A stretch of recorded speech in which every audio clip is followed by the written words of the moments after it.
Assalamualaikum warahmatullahi wabarakatuh. Perkenalkan, nama saya Amali Azara dengan NIM 200320138, kelas Agribisnis 7A.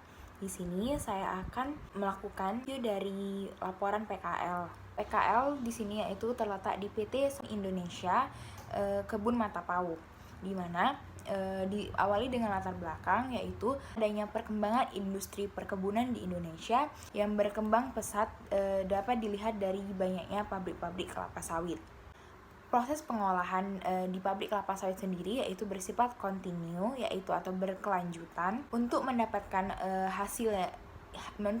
hasil yaitu perlu diadakan pengolahan yang baik.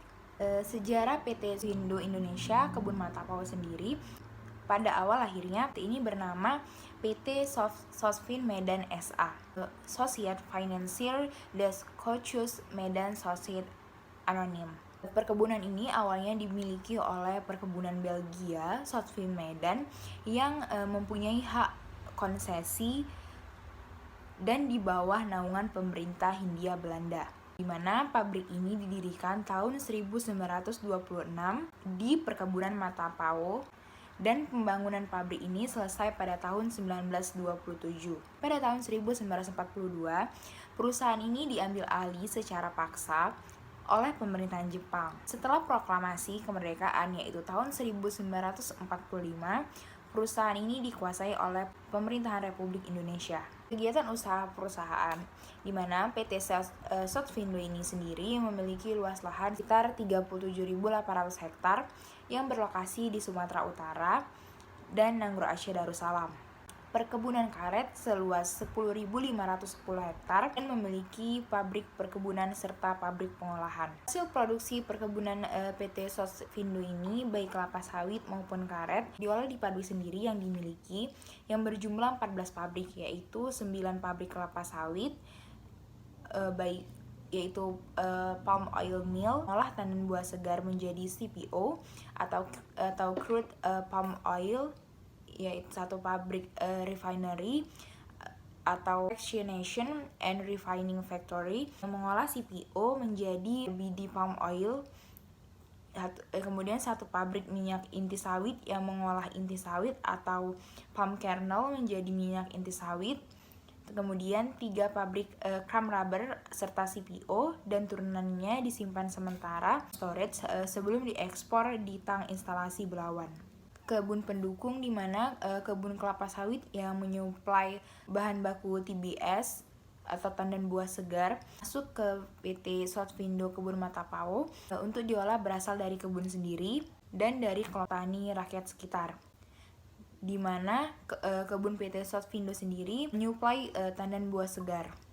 Untuk sistem manajemen yang dikembangkan di PT Sosfindo sendiri yaitu sistem manajemen terpadu yang mengacu pada standar nasional maupun internasional maupun sistem lain yang dikembangkan sendiri oleh PT Sosfindo, di mana sistem manajemen terpadu yang diterapkan oleh PT Sosfindo disebut sistem manajemen Sosfindo atau SMS. Struktur organisasi PT Sosfindo Kebun Mata Pau ini terdiri dari pengurus atau ADM, kemudian asisten divisi yaitu terdiri dari asisten divisi afdeling 1, 2, dan 3, kemudian tekniker 1, kemudian tekniker 2, dan kepala tata usaha atau KTU.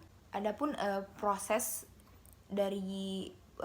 yang terjadi di dalam PT Sosfindo Kebun Mata Pau, yang pertama stasiun penerimaan bahan baku diawali dari pos satpam, di mana mobil pengangkut TBS atau tandan buah segar ini harus melapor ke pos satpam terlebih dahulu dan menunjukkan surat pengiriman barang. Kemudian ke jembatan timbang, di mana di jembatan timbang sendiri terdiri dari tiga ukuran berat, yaitu yang pertama bruto, yaitu berat barang dengan truk, yang kedua yaitu tara, berat truk kosong, dan yang terakhir yaitu neto atau berat bersih barang. Proses penerimaan buah, di mana setelah proses penimbangan tandan buah segar itu tadi, kemudian dibongkar di lantai afron atau veron untuk dilakukan sortasi. Lalu buah didorong dengan loader menuju fruit fresh bunch elevator. Kemudian proses pemeriksaan kualitas atau sortasi. Proses ini dilakukan untuk mengetahui kualitas TBS yang diterima PT Sosvindo Kebun Matapao dengan cara pemilihan satu persatu TBS. Elevator fruit fresh bunch atau disingkat dengan FFB, di mana ini berguna untuk mengangkut TBS dari lantai afron atau efron tadi ke bejana rebusan atau sterilizer. Kemudian kedua yaitu ke stasiun perebusan, di mana yang pertama itu ada sterilizer. Sterilizer sendiri ini berbentuk vertikal. Ini merupakan bejana uap bertekanan yang digunakan untuk merebus TBS dengan uap atau steam. Steam yang digunakan adalah saturated steam dengan tekanan 1,8 sampai 2 kg per cm persegi dan suhunya yaitu 110 sampai 120 derajat Celcius yang diinjeksi dari boiler. Kemudian ada bunch conveyor, ini yang merupakan alat untuk menghantarkan TBS tadi dari bejana rebusan atau sterilizer kemudian menuju proses pemimpilan atau stripper. Kemudian ada stasiun penebahan atau stripper, di mana stripper sendiri berfungsi untuk memisahkan brondolan dari janjangannya dengan cara mengangkat dengan kecepatan putar stripper yang dapat menyebabkan janjangan itu terbawa ke atas atau carried up pada ketinggian tertentu, kemudian janjangan itu jatuh atau tertebah karena gaya gravitasi. Kemudian ada conveyor under stripper, di mana conveyor ini terletak tepat berada di bawah drum stripper yang berfungsi sebagai penampung brondolan rebus yang telah terpipil oleh drum stripper. Kemudian ada bottom class conveyor, di mana conveyor ini terletak tepat berada di ujung conveyor under stripper yang berfungsi sebagai penghubung antara conveyor under tracer untuk membawa brondolan tersebut brondolan rebus dari conveyor under stripper menuju fruit elevator. Kemudian ada empty bunch conveyor, di mana tandan kosong yang telah terpipil akan terdorong keluar dari drum tracer dan akan masuk ke empty bunch conveyor yang tepat berada di bawah drum stripper, lalu tandan kosong itu akan dibawa ke empty bunch hopper. Empty bunch hopper merupakan tempat untuk penampungan sementara sebelum dibawa dan dibagi ke lapangan, di mana tandan kosong dapat digunakan sebagai musla atau pupuk di kebun. Fruitless elevator sendiri, di mana brondolan rebus yang telah dibawa oleh bottom class conveyor itu selanjutnya menuju fruitless elevator, yang alat ini tuh berfungsi sebagai sarana pembawa brondolan rebus menuju cross conveyor to digester. Digester ini mempunyai poros pemutar yang dilengkapi dengan parang-parang pengaduk, di mana proses pengadukan berlangsung akibat adanya gesekan antara parang dengan brondolan dan adanya tekanan gaya gravitasi berat dari brondolan dalam bejana sambil dipanaskan dengan steam. Kemudian ada pengempaan atau screw press. Screw press ini berfungsi untuk memeras minyak dari mesocarp dengan cara dipres menggunakan tekanan yang dihasilkan oleh hydraulic con dengan besar tekanan sekitar 40-50 ampere. Ada oil gutter. Oil gutter ini berfungsi untuk menampung minyak kasar dari hasil pengempasan di mesin press, di mana sebagai alat untuk mengalirkan minyak kasar ke trap tank, yaitu stasiun klarifikasi, di mana terdapat sand trap tank, di mana berfungsi sebagai penangkap pasir.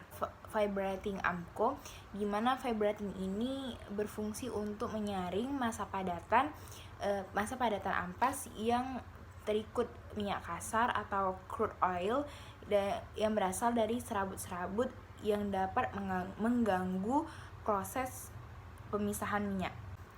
Kemudian ada crude oil tank, continuous tank, Ada oil tank, kemudian ada oil blower, di mana minyak dari oil tank ini dihisap oleh oil blower. Kemudian ada oil transfer pump, stock tank. Stock tank di sini itu berfungsi untuk tempat penyimpanan. Kemudian ada pengolahan sludge, kemudian ada decanter. Alat ini memisahkan fraksi minyak, fraksi cair, dan fraksi padat.